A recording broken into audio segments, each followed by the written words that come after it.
Hello.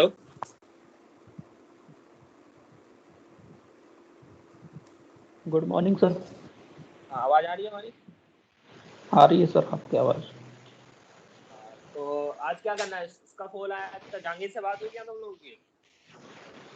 हाँ sir, आया तो जहांगीर वहाँ उधर आंधी तूफान आया है, शायद लाइट नहीं आई है तो इस वजह से मना कर दिया था क्लास को।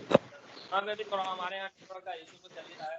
पिछले क्लास में था, टीचर को लेते हैं और ड्रॉप हो रहा है। ऐसे छोड़ो, ये बताओ कि कल लास्ट क्लास में जो हमने क्वेश्चन किया था वो बनाया तुम लोगों ने? हाँ सर, कर दिया तो। जरा बताओ क्या आंसर आया। एक मिनट।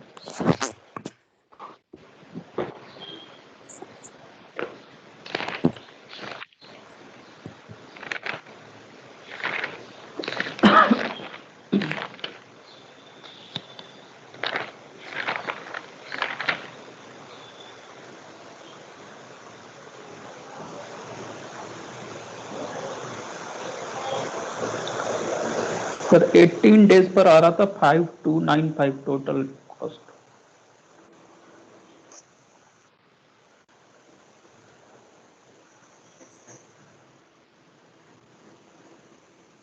हम लोग क्या क्रैशिंग पढ़ रहे थे?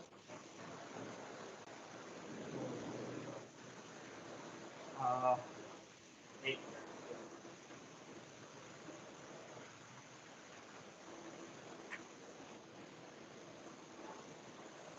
कितना दिन आया था? 18 डेज सर। ये ऑप्टिमम डेज बता रहे हो या मिनिमम डेज बता रहे हो? Minimum days, optimum. ऑप्टिमम कितना आया?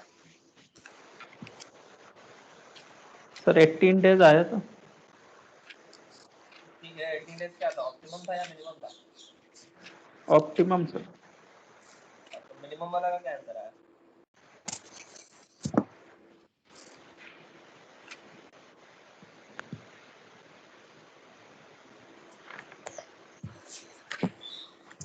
मतलब मिनिमम पॉसिबल कितना मैं है स्क्वायर फुट?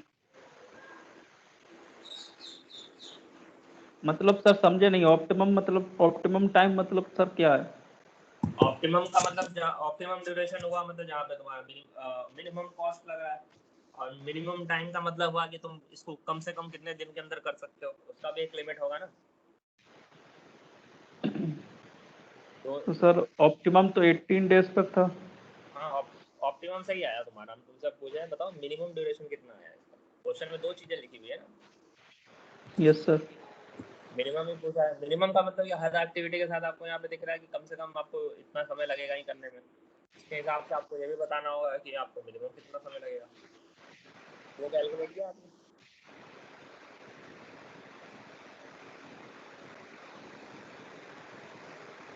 सर मिनिमम निकालेंगे तो सर फिर कॉस्ट इंक्रीज होगी ना। वो ठीक है, लेकिन आपसे जो क्वेश्चन में पूछा वो तो जवाब दोगे ना। ये थोड़े बताओगे कि नहीं हम नहीं बताएंगे मिनिमम कॉस्ट बढ़ जाएगा। तो जवाब तो तो दोगे आप। सर फिर सबको क्रैश करना पड़ेगा उस हिसाब से तो फिर। हाँ, आपके क्वेश्चन में जो पूछा वो तो आप जवाब दोगे। जो भी पूछा उससे आपको थोड़ी मतलब है कि क्या हो रहा है। जी सर। बताइए अभी। ज़्यादा इसमें कुछ नहीं करना है आपको, बस ये सारे का क्रैश ड्यूरेशन लेके कैलकुलेट कर लो। 2 मिनट में ये बन जाएगा फ्लो चार्ट। अगर आपके पास नेटवर्क डायग्राम बना हुआ तो 2 मिनट में बन जाएगा। बताइए कितना। फिर 17 डेज आया था सर।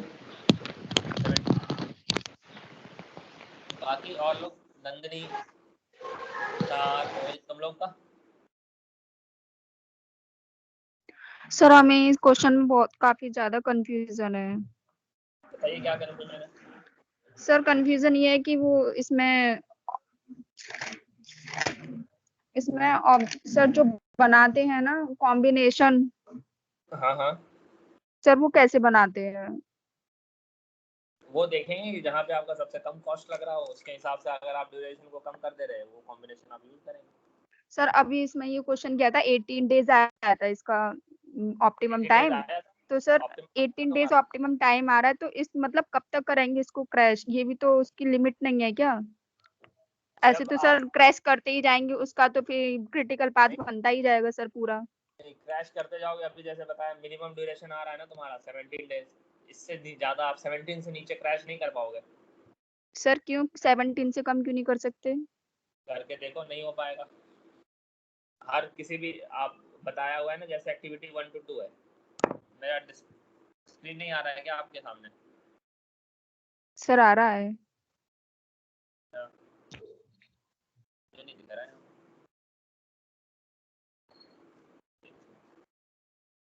मैं लिख रहा हूँ, दिख रहा है आपको? Yes sir. एक सेकंड रुकिए, हम इसको डिस्कनेक्ट करते हैं।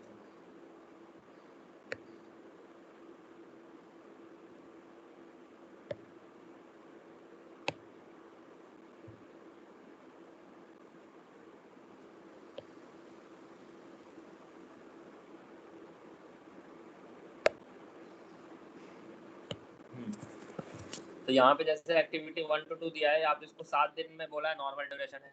आप इसको 6 से कम में थोड़ी ही कर सकते हो। मिनिमम तो इतना 6 दिन देने ही पड़ेंगे आपको। उसी हिसाब से बोले, आप एक लिमिट के नीचे आप क्रैश नहीं कर सकते हो। इसलिए आपसे क्वेश्चन में पूछा गया है, ये बताइए कि मिनिमम ड्यूरेशन क्या होगा। और कॉस्ट का हमने बताया कि आपको शुरुआत में कॉस्ट घटता हुआ दिखेगा, फिर आप देखोगे कॉस्ट इंक्रीज कर जाएगा। तो जहाँ पे जो मिनिमम कॉस्ट आ रहा है उसके करस्पॉन्डिंग जो आप वैल्यू बताएंगे वही आपको यहाँ पे बताना है। आ रहा है समझ में? तुमसे बताया यहाँ पे नेटवर्क डायग्राम बन गया था।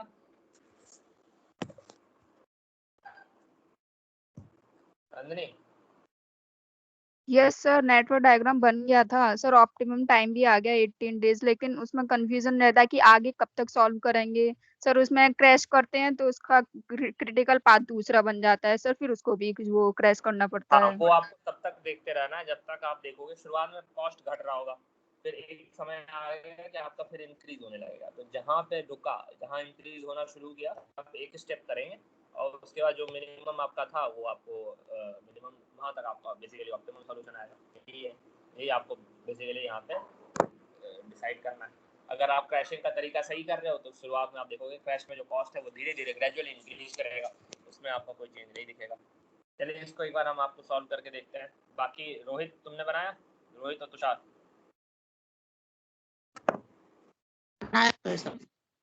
है? बनाया तो सर। आया था आंसर? आंसर नहीं आया सर, बस कोशिश की थी, वही नहीं सर हमारा। क्या नहीं आया सर आंसर, कोशिश तो की थी। आंसर नहीं आया आपका? नहीं। तो कैसा कहते हैं, कैसे करते हैं इसको? तो सबसे पहले तो नेटवर्क डायग्राम बनाना है। नोट से आपको समझ में आ जाएगा कि आपको यहाँ पे कैसे प्रोसीड करना है। नोट्स जो जो यहाँ पे दिए हुए उसके बेसिस पे, और कुछ यहाँ पे कैलकुलेशन। पहले तो यहाँ पे हम लोग यहाँ पे नोट्स का कैलकुलेशन करते हैं जो आपको क्वेश्चन में दिया हुआ है उसके बेसिस पे। 1 to 2, 1 to 3, 2 to 3 और 3 to 4 है। तो अब सिंपल सा यहाँ पे डायग्राम आएगा, ज़्यादा इसमें कॉम्प्लिकेटेड है भी नहीं। देखो हम लोग इसको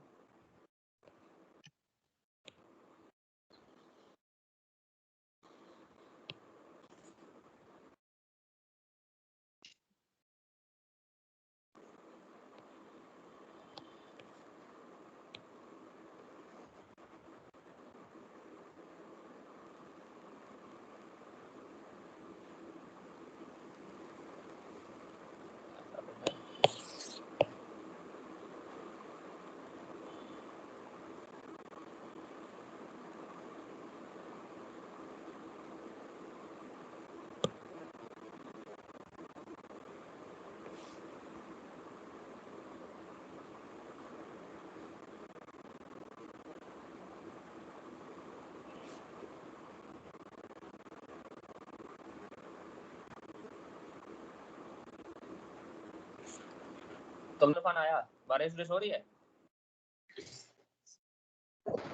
यस सर, हो रही है सर, बूंदाबांदी।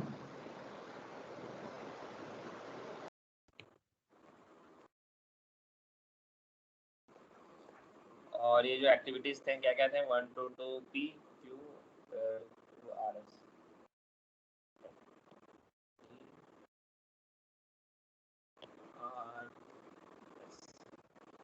ठीक है, ये बेसिकली आपका नेटवर्क डायग्राम था। इतना तो बन ही गया होगा सबसे। Yes sir. अब हम लोग को क्या करना है यहाँ पे, हम लोगों को बेसिकली यहाँ पे हर एक्टिविटी से जो एसोसिएटेड है कॉस्ट, मतलब कि हर एक्टिविटी से जो एसोसिएटेड टाइम होगा उसको यहाँ पे कंसिडर करना है कि क्या होगा, ठीक है। उसके बेसिस पे हम लोग यहाँ पे कैलकुलेशन वगैरह करेंगे। तो यहाँ देखते हैं ये हमारा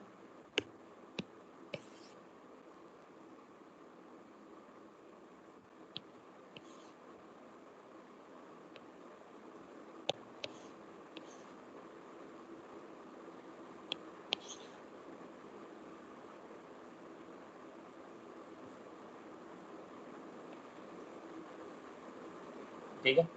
इसको 2 का हम लोग यहाँ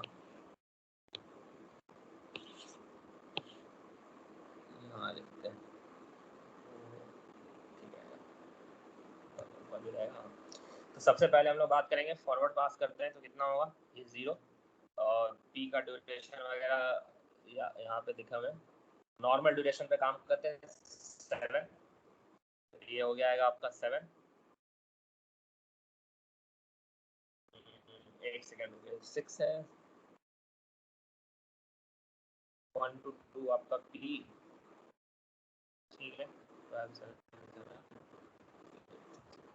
ये 7 हो गया। 3 पे जाएंगे तो आपका कितना होगा, क्यू वाला जो एक्टिविटी है यहाँ पे ड्यूरेशन भी हम लोग लिख देते हैं, यहाँ पे कंफ्यूजन। यहाँ पे पी को करने में हमें कितना लग रहा है 7, ब्रैकेट में 6 लिख देते हैं, जो आपको क्रैश का टाइम लगेगा वो। क्यू का हम लोग लिख देते हैं 10 या फिर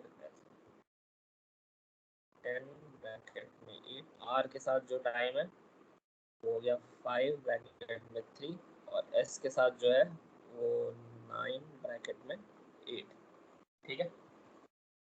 अब देखिए, तो हमारे पास थर्ड नोड पे जाने में कितना हमारे पास टाइम लगेगा, 10 लिखेंगे या फिर बताइए कुछ और, 12 लिखेंगे। ये हो गया 12 प्लस 9 आपका 21, बैक पास करेंगे 21, ये 12, 7 का 7 रहेगा, और ये भी आपका बेसिकली 0 ही रहेगा। तो यहाँ पे अगर आपका पहले देखें क्रिटिकल एक्टिविटी का जो पाथ हो रहा है वो कौन सा है आपका, 12 माइनस 7 करेंगे तो कितना बचेगा, ठीक है। ये आपका क्रिटिकल पाथ ही ये दिख रहा है, 1 से 2 जा रहे हैं, 2 से 3 जा रहे हैं, और 3 to 4 जा रहे हैं। तो आपको एक चीज़ समझ में आ रहा है कि क्रैश कहाँ ही करना है आपको प्रोजेक्ट को, तो आप कोशिश करेंगे ऊपर वाले पाथ पे ही क्रैश करें। उसके लिए हम लोग उसके पहले एक और काम करना पड़ेगा, हमें टोटल डायरेक्ट कॉस्ट कितना होगा वो कैलकुलेट कर लेते हैं, और फिर हर इंडिविजुअल एक्टिविटी के साथ जो एसोसिएटेड कॉस्ट है उसको भी कैलकुलेट करेंगे, ठीक है। देखिए, तो यहाँ पे अगर हम लोग कैलकुलेट करते हैं टोटल डायरेक्ट कॉस्ट या फिर जो नॉर्मल होगा आपका वो कितना हो जाएगा, टोटल डायरेक्ट कॉस्ट हम लोग कैलकुलेट करेंगे तो कितना होगा, 250 plus 350 plus 300 plus 700, total cost हो गया आपका डायरेक्ट कॉस्ट जो हो गया 16। टोटल इनडायरेक्ट कॉस्ट जो आ रहा है वो कितना हो रहा है, इनडायरेक्ट कॉस्ट 190 पर डे। तो हम लोग बात करते हैं कॉस्ट स्लोप ऑफ पी, एक एक करके हर एक्टिविटी का कॉस्ट स्लोप देखेंगे तो ये कितना होगा, 350 माइनस 250 डिवाइडेड बाय 7 माइनस 6, तो आपका स्लोप आ गया ₹100 पर डे। सिमिलरली हम लोग हर एक्टिविटी का कॉस्ट स्लोप कैलकुलेट करेंगे, क्या आता है देखते हैं।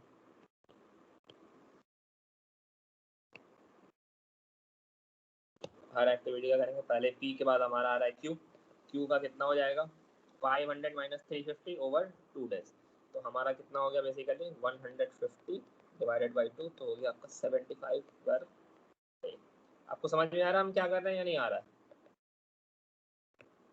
Yes sir. आर का हो गया 400 माइनस 300 ओवर 2 डेज, तो ये हो गया 50 रुपीज पर डे, और एस का हो गया 950 माइनस 700 तो 250 बाई 1 डे, तो ये हो गया 250 बाई 1, ये हो गया 250 पर डे। तो अब आपके पास ऑप्शन है क्रैशिंग करना कहाँ है और कैसे करना है। तो अगर आपको यहाँ पे चीज़ों को सिंप्लीफाई करना है तो वो भी लिख दो। पी का कॉस्ट स्ट्रोक कितना है, यहाँ 100 है, आर का कितना है 50 हो गया, क्यू का कितना है 75 हो गया, और एस का कितना है 250 हो गया। अब यहाँ पे मोरल सारी चीज़ आपके डायग्राम पे बेसिस है, आपको यहाँ पे कैलकुलेशन करना है। तो पहला आपको यहाँ पे देखोगे किसको क्रैश करेंगे तो हमारे पास सबसे ज़्यादा फायदा होगा। तो हम क्यों ना एक्टिविटी क्या कहें, आर को क्रैश करेंगे क्योंकि आर सबसे सस्ता हो रहा है। ये समझ आ रहा है ना नहीं तुमको? Yes sir. ठीक है, तो ये जो आपके एक अभी तो हमने समझ में आ गया कि कैसे करेंगे। एक हमको एक टेबल हम आपको बता देते हैं ताकि आपको अगर कॉम्प्लिकेटेड क्वेश्चन हो इस टाइप के तो वहाँ पे कंफ्यूजन ना हो। तो बेसिकली एक टेबल आप लोग ऐसा अगर बनाएं तो ऐसा बेटर रहेगा।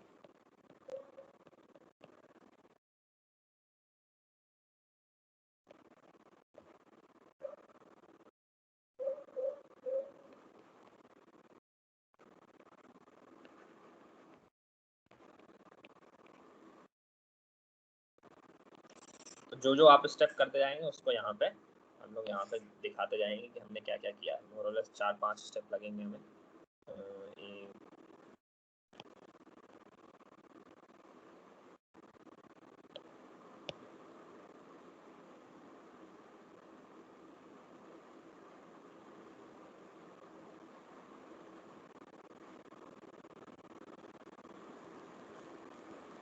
पहला स्टेप में हम लोग क्या करते हैं,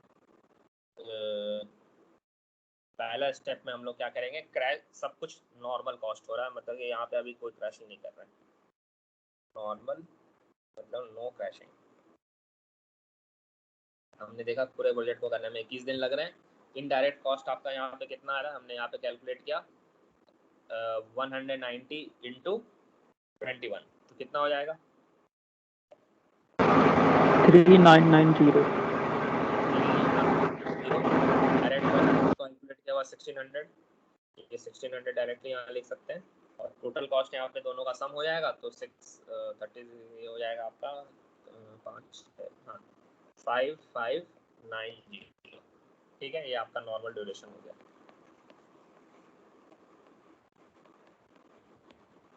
पहला ड्यूरेशन जो हमने पहला स्टेप में देखा। सेकंड स्टेप में देखेंगे कि हमारे पास अब ऑप्शन आ रहा है चीज़ों को क्रैश करना है।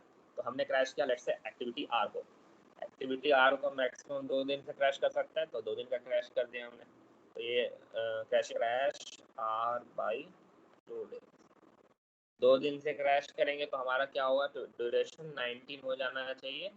हम वैसे नेटवर्क डायग्राम को एक बार बना के देखते हैं कि हमारा पास क्या आंसर आता है।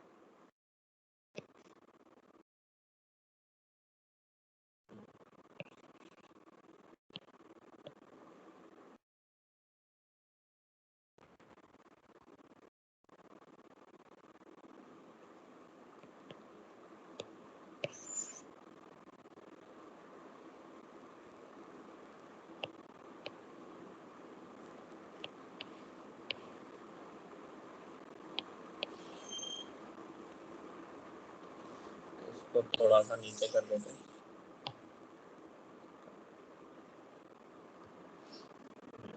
तो इसको हम लोग क्रैश करेंगे तो कितना होगा 0। अब हम यहाँ पे इसका जो ड्यूरेशन है पी का आपका 7 का 7 ही रहेगा, इसमें कोई चेंज आपको नहीं दिखेगा। आर या फिर हम लोग यहाँ पे 3 पे जाएंगे तो हमारा जो ड्यूरेशन होगा 12 से घट के 10 हो जाएगा। अब यहाँ पे आगे जाएंगे तो 10 + 9 19 डेज पैक करेंगे। ये 19 ये 10 सिंपल है यहाँ पे आपको, तो इसलिए आपको ज़्यादा कॉम्प्लिकेटेड नेटवर्क डायग्राम नहीं बन रहा है। लेकिन आपको ये हैबिट में रखना चाहिए कि आपको इस टाइप से नेटवर्क डायग्राम रहे तो आप कैलकुलेट कर पाएँ। और यहाँ पे पहले स्टेप के बाद ये 5 के बाद ये पूरा का पूरा 5 एग्जॉस्ट हो गया। आपके पास पूरा का जो 3 दिन था आपने उसको सर वीडियो शेयरिंग नहीं हो रही है। हो तो रही है, मेरे में दिखा रहा है शेयर हो रहा है, तुम लोगों को नहीं नहीं दिख रहा? सर। आ रहा है सर। सर उनके नेटवर्क प्रॉब्लम है। नहीं, एक बार तुम उसको नेटवर्क को ऑन करके ऑफ करके देखो, ऑन ऑफ करके देखो तो शायद हो जाए ठीक।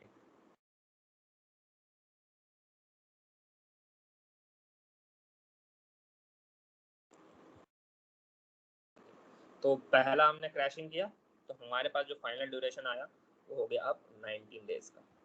क्रैशिंग करने के बाद हमारे में कॉस्ट में इंक्रीज हुआ। क्या क्या इंक्रीज हुआ? ये 50 वाला जो हमारे पास एडिशनल इंक्रीज है ये हम लोग यहाँ पे शो करेंगे कि जो आपका डायरेक्ट कॉस्ट में इंक्रीज होगा, ऐड होगा। हमारे पास जो डायरेक्ट कॉस्ट में ऐड हो गया वो कितना हो गया? 1600 प्लस 100 और ये हो गया आपका 1700 डायरेक्ट कॉस्ट में इंक्रीज हुआ। इनडायरेक्ट कॉस्ट आपका कम हो गया, ये होगा 190 इंटू 19। इसको प्रोडक्ट करेंगे तो मोर और लेस ये हो जाएगा 3610 और टोटल कॉस्ट इसके करस्पॉन्डिंग आ गया आपका होगा 5310। यहाँ तक चीजें क्लियर है? Yes sir. दिख रहा है नंदिनी तुमको? Yes sir. ठीक है, तो पहला स्टेप हमने किया, आर को 2 दिन के लिए क्रैश कर दिया। आर को 2 दिन के लिए क्रैश किया तो हमारे पास अब एक बार चेक कर लेते हैं कि हमारे पास क्रिटिकल एक्टिविटीज वगैरह में भी कोई चेंज हो रहे हैं या नहीं हो रहे हैं। तो इस पाथ पे हम लोग देखें कितना समय लग रहा है, 7 + 3 10 डेज। इस पाथ पे देख रहे हैं हमारे पास 10 डेज लग रहा है। तो अब हमारे पास दोनों ही पाथ हमारा क्रिटिकल हो गया।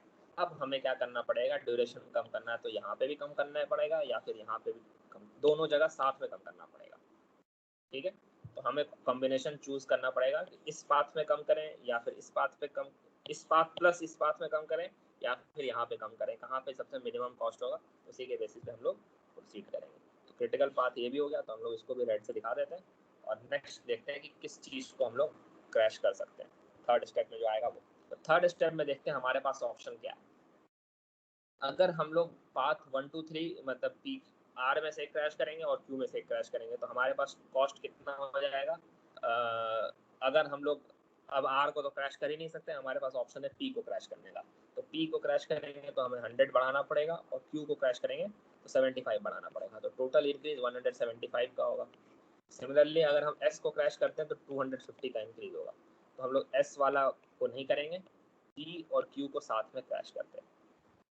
तो हम लोग यहाँ पे लिख सकते हैं crashing P and Q by 1 day. एक दिन के लिए क्यों क्रैश कर रहे हैं? क्योंकि हमारे पास पहला जो स्टेप कर रहे हैं पी सिर्फ एक ही दिन के लिए क्रैश हो पाएगा, उससे ज़्यादा क्रैश नहीं हो सकेगा। तो उसको ध्यान में रखते हुए सिर्फ एक दिन के लिए क्रैश करते हैं। एक दिन के लिए क्रैश करेंगे तो हमारे पास देखिए अब क्या होता है। सर आर को आर तो क्रैश नहीं हो सकता, 2 दिन ही क्रैश हो सकता है, उससे ज्यादा नहीं। हमने ऑलरेडी 2 दिन इसको क्रैश कर दिया है। 5 से 3 से ज्यादा, 5 दिन से 3 दिन पे कर सकते थे, 3 से नीचे जाएगा नहीं है तो उसको हम लोग अब चेंज नहीं कर सकेंगे। तो यहाँ पे वापस कैलकुलेट करेंगे 0। सर पी प्लस आर का कॉम्बिनेशन नहीं ले सकते? आर को तब क्रैश नहीं कर पाएंगे ना, 5 होना चाहिए था, 5 से 3 हमने ऑलरेडी कर दिया इसको। Okay sir. अब तो और उसको नहीं कर पाएंगे, अब हमारे पास दूसरा जो कॉस्टली ऑप्शन है उसको देखना पड़ेगा। ठीक है, और P प्लस R को साथ में क्रैश करके कोई अगर मान लो हो भी जाता तो कोई फायदा नहीं होता ना तुमको, क्योंकि इन दोनों में से कोई एक चाहिए, इसको तो साथ में लेना ही पड़ेगा तुमको। समझ रही हो? Yes sir. तो इन दोनों में से कोई एक लेना पड़ेगा प्लस ये लेना पड़ेगा। ऐसा नहीं है कि दिस प्लस दिस करेंगे। ठीक है, तो अब यहाँ पे कैलकुलेट करें तो कितना होगा 0। अगेन 7 की जगह अब यहाँ पे डेज हो जाएगा 6। यहाँ पे क्रैश 6 + 3 करेंगे 9 और नीचे से भी जाएंगे तो ये भी 9, 9 + 9 18। बैक कैलकुलेशन 18, 9 यहाँ पे 6 यहाँ पे 0। हमारे पास टोटल ड्यूरेशन कितना हो गया? ड्यूरेशन हो गया 18 डेज। इनडायरेक्ट कॉस्ट 190 इंटू 18, ये घट के हो जाएगा आपका 3420। डायरेक्ट कॉस्ट आपका कितना हो गया? अब यहाँ पे हम लोग देखेंगे जो कॉस्ट के इंक्रीज हुआ है। तो हमने किसको क्रैश किया है? पी एक्टिविटी को क्रैश किया पूरा और क्यू एक्टिविटी को एक दिन के लिए क्रैश किया। तो 10 से ये हो गया 9। हमने 2 एक्टिविटीज क्रॉस किए तो 175 का इंक्रीज आएगा। 175 का इंक्रीज आ रहा है तो आपका टोटल डायरेक्ट कॉस्ट कितना हो जाएगा? 1700 प्लस 175, तो आपका कॉस्ट हो गया 1875। टोटल कॉस्ट इन दोनों का सम करेंगे 5295। यहाँ तक क्लियर है? Yes sir. अब हम लोग आगे का स्टेप देखें। अभी आपको पता नहीं है कि हमें यहीं पे रुकना है। जब तक आपको पता नहीं है तब तक आप करते जाएंगे, देखेंगे कि जब तक आपके पास ऑप्शन है तब तक आप उसको एक्सरसाइज करते जाएंगे।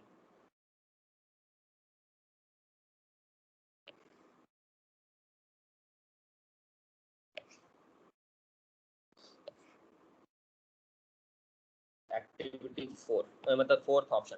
अब हम किसको क्रैश करेंगे? हमारे पास दो ऑप्शन है। हम लोग किसको क्रैश करेंगे आप बताइए? कौन सी एक्टिविटी को क्रैश करेंगे कि हमारा ड्यूरेशन और कम हो? एस को सर। आपको पता है, बाकी लोगों से पूछ लेना ना एक बार।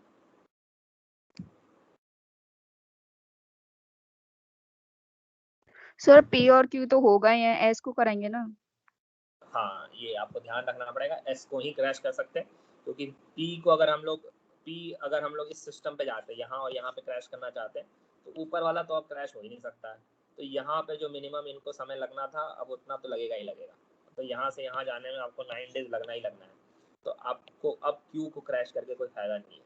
तो आपके पास ऑप्शन बचा बस ये एस। अब सिर्फ आप एस को क्रैश कर सकते हैं। नेक्स्ट स्टेप में हम लोग एस को क्रैश करके देखते हैं क्या हो रहा है। 9 से 8 दिन में कर दिया और यहाँ पे वापस कैलकुलेशन करके देखते हैं कि हमारे प्रोजेक्ट के ड्यूरेशन में क्या चेंज आया। ठीक है,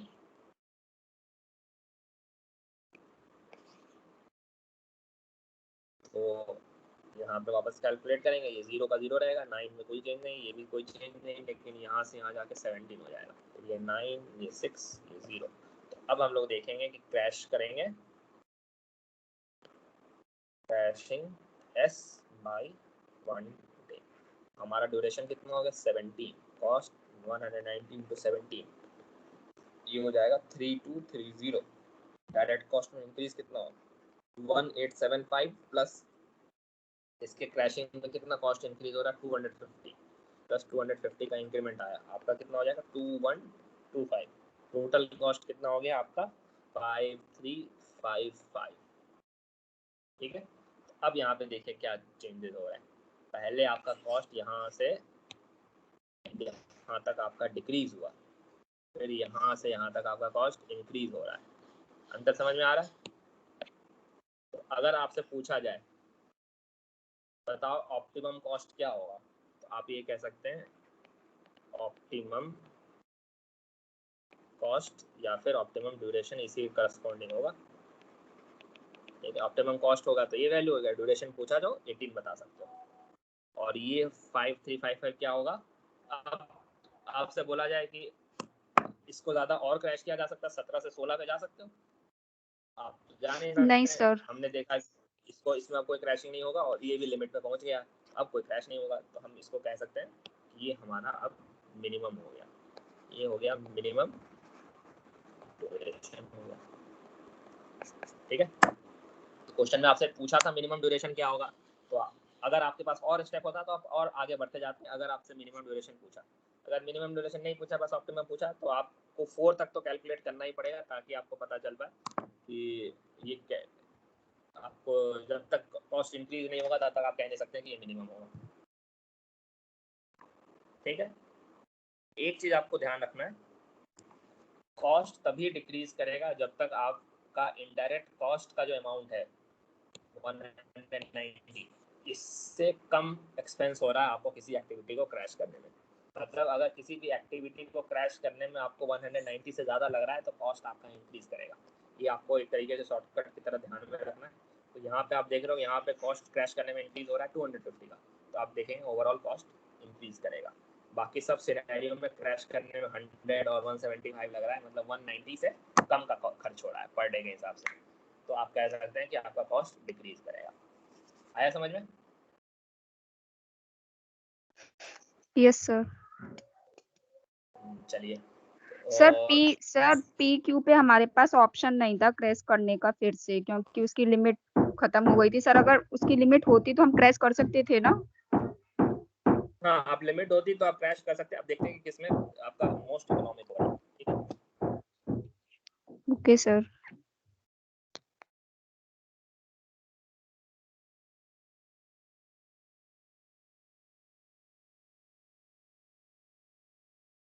आप लोगों को कुछ पूछना है? आज हम नया टॉपिक कुछ स्टार्ट नहीं करेंगे, आप लोगों को कुछ एडिशनल पूछना है तो बताइए। सर ये जो पी और क्यू इसमें लिमिट का पता कैसे चलेगा? क्वेश्चन में लिखा हुआ है ना आपको, देखिए। नहीं सर, ये जो आपने मतलब ये बताया क्या? देखिए यहाँ पे आपको लिखा है नॉर्मल कॉस्ट, नॉर्मल ड्यूरेशन और क्रैश ड्यूरेशन। इसमें आपको साफ साफ पता है कि 7 से इसको 6 कर सकते हैं, इससे नीचे नहीं जा सकते। हाँ सर। ठीक है, तो क्वेश्चन सर वेरी करेगा, आपको क्वेश्चन से देखना पड़ेगा। सर एक क्यू को हम 10 से 8 कर सकते थे ना, हमने 9 तक ही किया है इसको। क्यू को अगर हम 8 कर देते तो क्या फर्क पड़ता है ये बताइए। आपका ये भले ही आपका 8 हो जाता, लेकिन ये वाला तो आपका 9 दिन लेता ही ना ये पाथ। इसको 9 से तो 8 नहीं कर सकते आप। जी सर। कोई मतलब नहीं पड़ता आपको, इसको तो अब रिस्ट्रिक्ट हो गया 9 पे। जब इसको आप करेंगे नहीं, कम ही नहीं कर सकते, तो इसको कम करके क्या फायदा, क्यों पैसे बर्बाद करोगे आप यहाँ पे। अब अलग हाँ दूसरा ऑप्शन एक्सप्लोर करोगे, ये वाला तो आपने यहाँ पे कम किया। अब इसके बाद आगे कुछ नहीं हो सकता है। आप इसको 8 कर दोगे तो आपका कॉस्ट इंक्रीज हो जाएगा, लेकिन टोटल ड्यूरेशन 17 का 17 ही रहेगा। जी सर। ठीक है, आप पे नहीं अगर आपको विश्वास हो रहा है तो एक करके दिखा देते हैं आपको। देखिए लेट्स से एक और हम ले लेते हैं, इसको हम अलग रखते हैं। ये कैलकुलेशन अब हम लोग मान रहे हैं, आपने कहा कि हम लोग 8 कर देते हैं इसको, और यहाँ का इसको एक यहाँ रख देते हैं अलग। ठीक है, इसको लिखते हैं। ये मान लो लेट से 8 हो गया, तो यहाँ पे शुरू करेंगे 0, ये हो जाएगा 6, 3 पे आएंगे तो कितना हो जाएगा हमारा, 9 का 9 ही रहेगा, और एक्टिविटी का ड्यूरेशन 17 का 17 ही रहेगा। क्यों? क्योंकि यहाँ पे अब हम लोग जो होगा मैक्सिमम वैल्यू लेंगे 9, यहाँ पे 8 नहीं लिख सकते। बैक कैलकुलेशन करेंगे 17, ये 9 रहेगा, ये 6 रहेगा, ये 0। तो आपका ड्यूरेशन में कोई चेंज नहीं आएगा। हमने बस आपको शॉर्टकट तरीके से मतलब एक दो स्टेप आपको अलग करके बता दिया कि हाँ क्रिटिकल पाथ नहीं बनेगा सर, वो ऊपर वाले से कैलकुलेशन करनी पड़ेगी। हाँ ठीक है। तो जैसे जैसे आप लोग ज़्यादा प्रैक्टिस करिएगा तो आपको समझ में आ जाएगा। जी सर। सर ये क्रैश टाइम किस वे पे डिसाइड किया जाता है मतलब? हाँ सर ये क्रैश टाइम जो है ना सर, किस तरीके से डिसाइड किया जाता है? जैसे कोई भी प्रोजेक्ट वगैरह ऐसा? ये पूछ रहे हो आप? जी सर। तो आपको एक्टिविटी देखो, फॉर एग्जांपल हमने आपको पहले बताया था एक्सकैवेशन का एग्जांपल, ये वाला। तो अब मशीन से भी किसी भी काम को आप कितना भी रिसोर्स डाल दो, एक लिमिट होगा ना कि उससे ज़्यादा जल्दी आप नहीं कर सकते। मान लो आपको कंक्रीट को क्यों करना है, तो मैक्सिमम आप क्या कर सकते हो, उसका आप स्टीम क्यूरिंग करोगे, 24 घंटे में ख़त्म करना पड़ेगा उसको, है ना। 24 घंटे तो उससे कम तो नहीं कर सकोगे ना टाइम आप कुछ भी यस कर सर। लो। तो वो जो लिमिट, बॉटम लिमिट होगी, हर एक्टिविटी टू एक्टिविटी वेरी करती है, तो वो बॉटम लिमिट होगा, वो आपका क्रैश टाइम होगा। ठीक है, उससे ज़्यादा कम पे आप उस एक्टिविटी को नहीं कर पाएंगे। एक्सकैवेशन का ही काम है, तो आप ज़्यादा से ज़्यादा क्या कर सकते हैं, ज़्यादा जेसीबी लगा दोगे, एक जेसीबी की जगह 10 जेसीबी लगा दोगे, उससे ज़्यादा तो आप टाइम का, एक लिमिट से ज़्यादा टाइम तो आप कम नहीं कर पाओगे ना। वो जो टाइम होगा हर एक्टिविटी टू हर एक्टिविटी डिपेंड करेगा, वेरी करेगा, और आप उसको उसी हिसाब से डिसाइड करेंगे। ठीक है, ओके सर। और कुछ पूछना है तो बताइए, हम नया टॉपिक आज में स्टार्ट कर रहे हैं। एक आपका बच गया इस पर रिसोर्स एलोकेशन और रिसोर्स लेवलिंग का थ्योरेटिकल पार्ट है, उसमें थोड़ा सा आपको समझाना पड़ता है कि कैसे रिसोर्स को मैनेज करते हैं हिस्टोग्राम के थ्रू। एक बार सिलेबस देखें हमारा,